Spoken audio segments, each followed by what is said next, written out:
Jagannath Gupta institute of medical science and hospital এবং Jagannath Gupta institute of nursing সায়েন্সের যৌথভাবে তাদের তৃতীয়তম সমাবর্তন অনুষ্ঠান উদযাপন করেছে।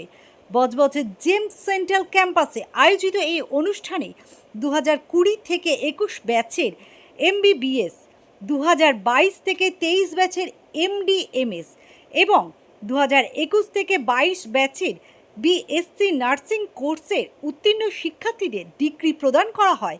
অনুষ্ঠানে উপস্থিত ছিলেন সংস্থার chairman Jagannath Gupta, chairman KK Gupta এবং vice chairman doctor Balaram Gupta. তারা ভবিষ্যৎ চিকিৎসকদের মানবিকতা ও সততার সাথে সেবা করার আহ্বান জানান। অনুষ্ঠানে প্রধান অতিথি হিসেবে উপস্থিত ছিলেন পশ্চিমবঙ্গ ক্রীড়া ও যুব কল্যাণ দপ্তরের প্রতিমন্ত্রী ডক্টর ইন্দ্রনীল খান, আবাসন দপ্তরের প্রতিমন্ত্রী কলিতা মাঝি এবং ভূমি ও ভূমি সংস্কার দপ্তরের প্রতিমন্ত্রী দীপঙ্কর জানা। এছাড়াও এলাকার বিধানসভার একাধিক বিধায়ক ও বিশিষ্ট রাজনৈতিক ব্যক্তিত্বরা উপস্থিত থেকে শিক্ষার্থীদের অভিনন্দন জানান। देखिए, ये तो पहले आप लोगों को सबको मैं नमस्कार करता हूँ, धन्यवाद देता हूँ कि आप लोग इस प्रोग्राम में आए। रह गया कि ये जो आज का चीज है, ये बहुत बड़ा बात है कि हमारे जितने बच्चे हैं आज उनका लाइफ का बहुत बड़ा दिन है कि उनको आज वो डॉक्टर, फुल डॉक्टर हो गए। कल से वो प्रैक्टिस कर सकते हैं या उससे हायर डिग्री में जा सकते हैं।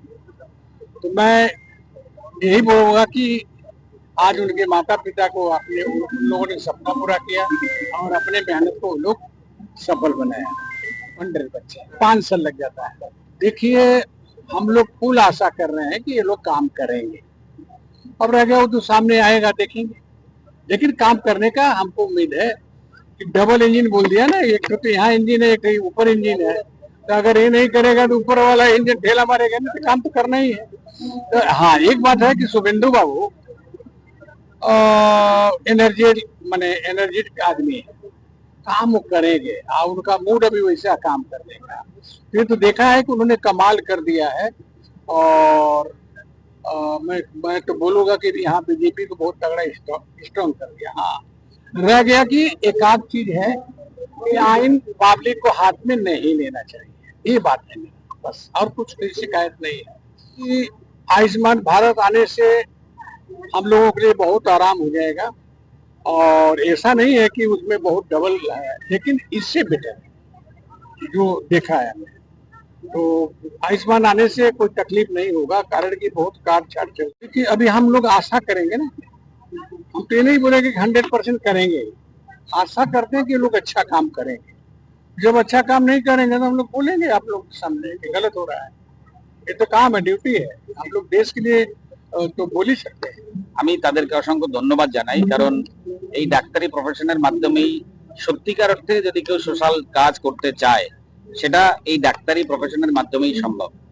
কিন্তু আমাদের ভারতবর্ষে 2014 বিফোর 2014 মানে 2014 এবং আজকের দিনে এই মেডিকেল যে ইনস্টিটিউশন এবং বিভিন্ন সরকারি সিট এর যে ডেভেলপমেন্ট সেটা চোখে পড়ার মতো। গত 70 বছরে যেখানে মাত্র 337টা কলেজ ছিল, এখন সেটা 800+ কলেজ হয়ে গেছে, মানে আরো প্রায় 400-450 কলেজ অ্যাড হয়েছে। তেমনি সিট ইনক্রিজ হয়েছে, MBBS PG দুটো ক্ষেত্রেই।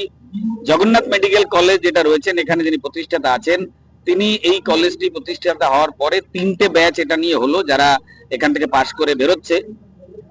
আমরা আজকে এইখানে এসে তাদেরকে এটাই বললাম, এবং এখানে যখন এসেছি আমি তাদের সঙ্গে কথাও হয়েছে। তারা এখানে যে সিন্ডিকেট রাজ ছিল সেই সিন্ডিকেট রাজের কথাই তারা বলছিলেন।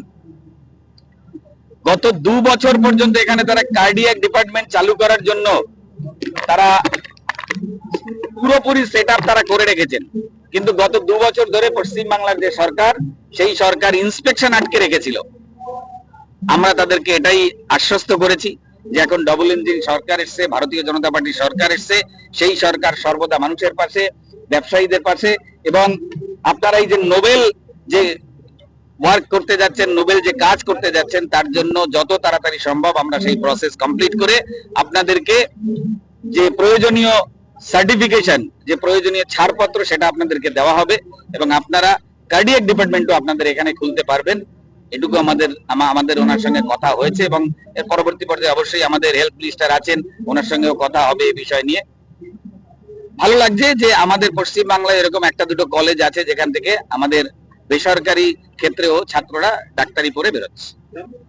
দেখুন, পশ্চিমবাংলার বর্তমান যে সরকার এসে সেই সরকার জনগণের সরকার, সুতরাং জনগণের যে ক্ষেত্রে সুবিধা হবে, জনগণ যাতে বেনিফিটেড হবে সেই কাজ এই সরকার সর্বদা করবে এবং সেই কাজ করার জন্যই আজকে আমাদের পশ্চিমবাংলার যিনি মুখ্যমন্ত্রী আছেন তিনি প্রথম দিন থেকে কাজ শুরু করেছেন এবং আপনারা দেখেছেন যে আজকের দিন পর্যন্ত যতগুলো ডিসিশন নিয়েছেন সেগুলো সবই পশ্চিমবাংলার সাধারণ মানুষের স্বার্থে নিয়েছেন, কোনো পার্টিকুলার ব্যক্তির স্বার্থে নয়, আর কোনো তোলাবাজ বা সিন্ডিকেটবাজদের স্বার্থেও নয়। Jagannath Gupta institute of medical sciences and হসপিটালে আমাকে এত সম্মানিত করেছে বলে আমি ধন্য।